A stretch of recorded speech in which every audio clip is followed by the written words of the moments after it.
জয় শ্রীকৃষ্ণ বন্ধুরা, start up star সনাতন ধর্মের শক্তি চ্যানেলে আপনাদের স্বাগতম। ভিডিওটি শুরু করে আপনি যদি চ্যানেলে নতুন হন তবে চ্যানেলটি সাবস্ক্রাইব করুন এবং সমস্ত মন্তব্যে জয় শ্রীকৃষ্ণ লিখুন এবং ভিডিওটি সম্পূর্ণ দেখুন।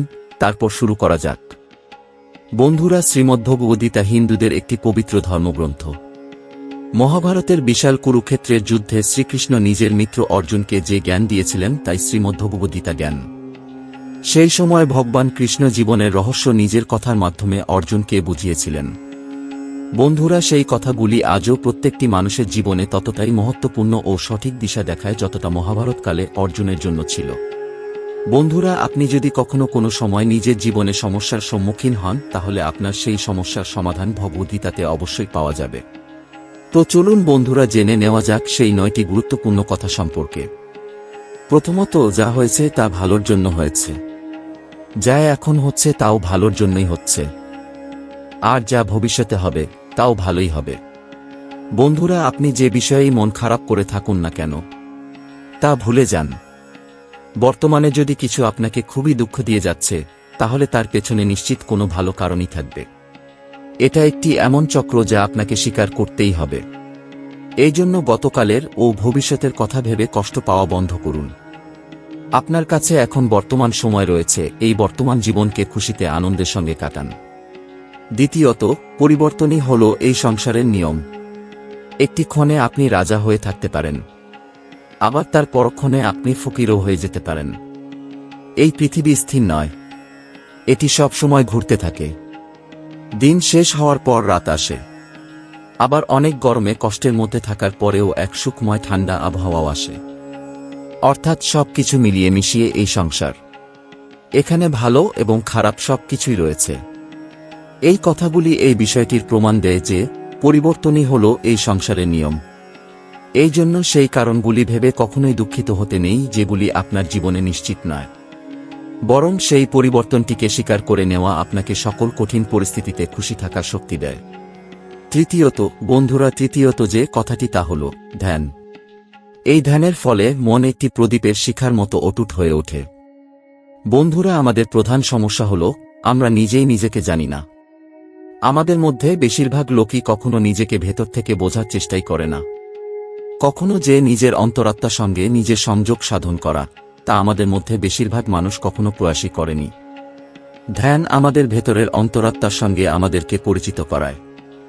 আর আমরা যখন ভেতর থেকে নিজেকে সম্পূর্ণভাবে জানতে পারি তখন আমরা এটা বুঝতে পারি যে এই জীবন আসলে কি, আমরা কি করতে চাই, আমাদের জীবনের লক্ষ্য কি। সেই সমস্ত কিছু বিষয় আমাদের কাছে স্পষ্ট হয়ে ওঠে। ধ্যান যে কোনো মানুষের জীবন বদলে দিতে পারে। এই কারণে আমাদের সকলের উচিত প্রত্যেক দিন ধ্যান করা। চতুর্থত, সকলে খালি হাতে এসেছে এবং খালি হাতেই ফিরে যেতে হবে। বন্ধুরা, আজকে আমাদের বেশিরভাগ মানুষের জীবন অনেকটা এরকম হয়ে দাঁড়িয়েছে যে সবসময় মানুষ অর্থের পিছনে ছুটে চলেছে, কিন্তু মানুষ এই বিষয়টি সম্পর্কে অজ্ঞাত যে এই সকল অর্থই কি তারা তাদের সঙ্গে করে নিয়ে যেতে পারবে। না বন্ধুরা, কখনোই পারবে না। আমরা সকলেই খালি হাতে এসেছি এবং খালি হাতে ফিরে যেতে হবে, কিন্তু তা সত্ত্বেও মানুষ এটা বুঝে উঠতে পারে না বা বোঝার চেষ্টা করে না যে সে কেন এত বিপুল পরিমাণে অর্থের পেছনে ছুটে চলেছে। এটা সম্পূর্ণই অর্থহীন। জরুরি এটা নয় যে আপনি কতটা পরিমাণ ইনকাম করলেন, জরুরি হল এটা যে আপনি যতটা পরিমাণ অর্থ উপার্জন করেছেন তার মধ্যে আপনি কতটা পরিমাণ খুশি থাকতে পারছেন।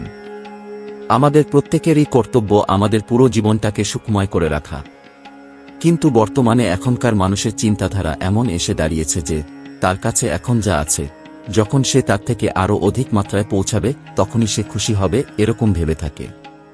এই কারণেই মানুষ অর্থের পিছনে দৌড়াতে থাকে এবং তার জীবনে খুশি অনুভব করতে পারে না। পঞ্চমত, মানুষ বিশ্বাসের উপর নির্ভর করেই বড় হতে থাকে।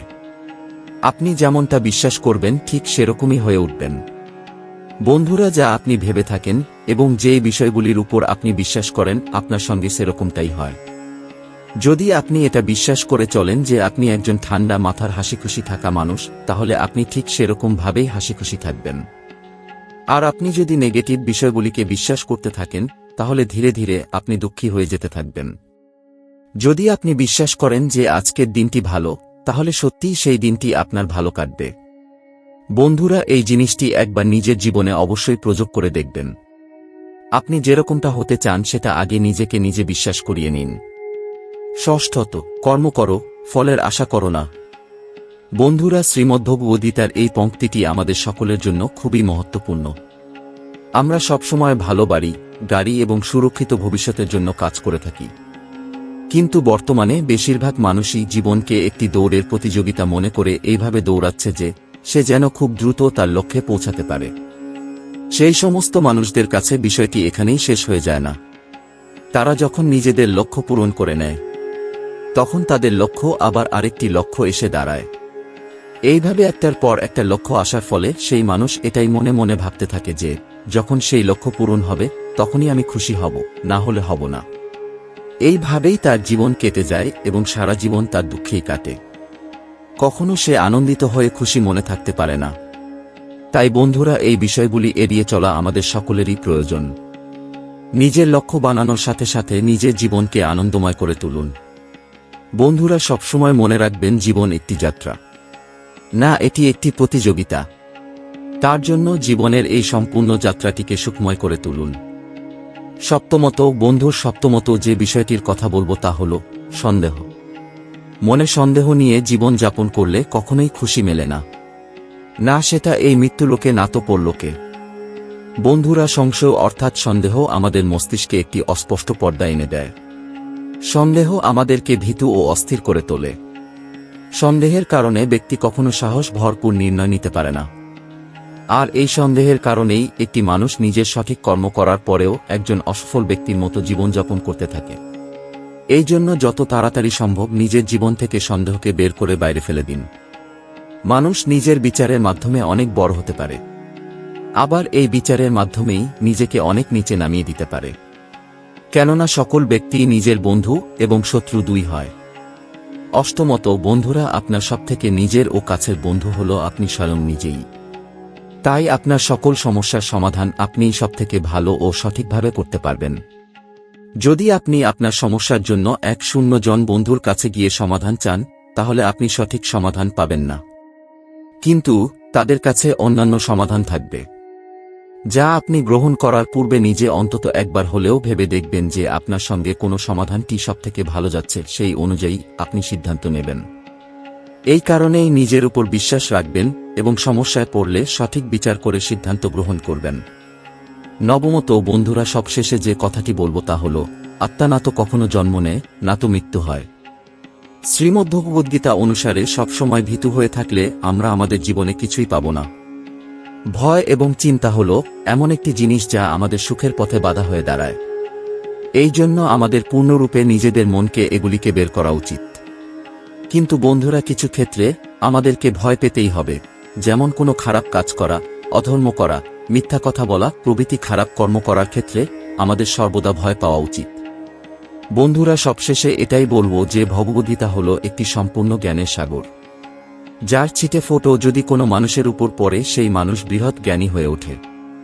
এই ভগবদ্গীতার সামান্য পরিমাণ জ্ঞানও যদি কেউ নিজের জীবনে গ্রহণ করতে পারে, তাহলে সেই ব্যক্তির মধ্যে এক আমূল পরিবর্তন লক্ষ্য করা যাবে এবং সেই মানুষের জীবন ধন্য হয়ে উঠবে। এই কারণেই সম্ভব হলে ভগবদ্গীতা আমাদের প্রত্যেকের পড়া উচিত এবং তার মধ্যে যে লুকানো জ্ঞান রয়েছে তা নিজের জীবনে প্রয়োগ করা উচিত।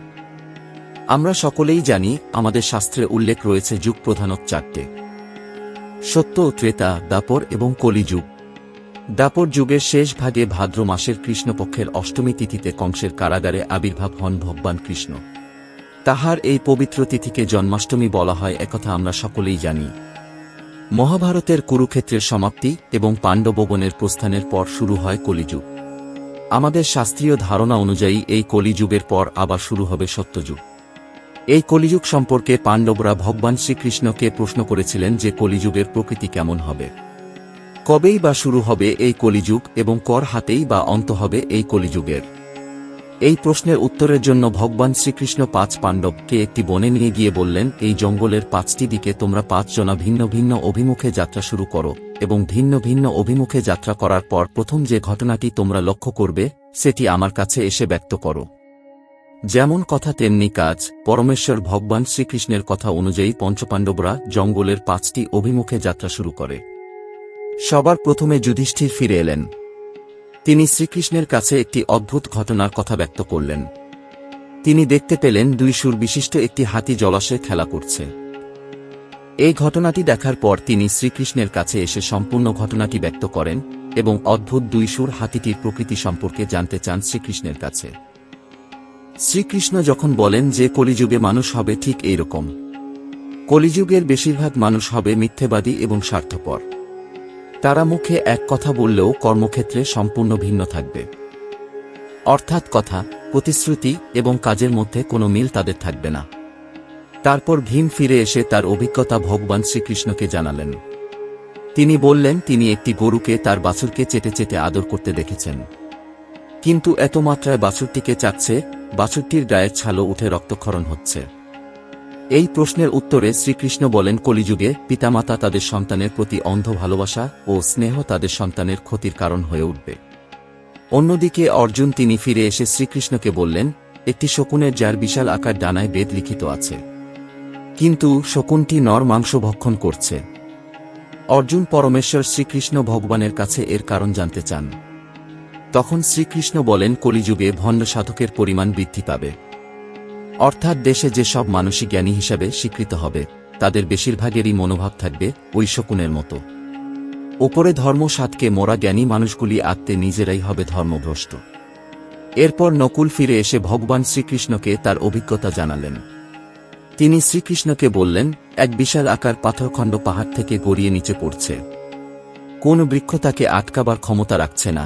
সেই পাথরটি সবকিছু দুমড়ে মুচড়ে ভয়ঙ্কর গতিতে নিচের দিকে নেমে আসছে। এভাবে কিছুক্ষণ নামার পর একটি গুল্ম অর্থাৎ ছোট গাছের গোড়ায় এসে পাথরটি থেমে যায় এবং বন্ধ হয়ে যায় তার তাণ্ডব লীলা। এই ঘটনা শ্রীকৃষ্ণকে জানালে শ্রীকৃষ্ণ তার পরিপ্রেক্ষিতে বলেন কলিযুগে মানুষের পাপের আকার ওই পাথরের মতন হবে, যা তার জীবনকে তছনছ করে দেবে, ধ্বংসের অভিমুখে চালিত করবে গোটা সমাজকে। কিন্তু যদি কোনো মানুষ শুদ্ধ মনে শুধুমাত্র আমারই শরণাপন্ন হয় তবে তাকে আমি সর্ববিপদ থেকে রক্ষা করব। অর্থাৎ সামান্য ওই ছোট গাছের মতো কেউ যদি আমার ভজনা করে সমস্ত পাপ তাহলে সেখানেই বিলুপ্ত হবে। এরপর সহদেব তিনি তার অভিজ্ঞতার কথা শ্রীকৃষ্ণকে জানালেন। তিনি দেখলেন জঙ্গলের মাঝে বেশ কয়েকটি কুজো, কিন্তু আশ্চর্যের বিষয় হল এদের মধ্যে সবথেকে গভীরতম যে কুজোটি তাতেই জল নেই।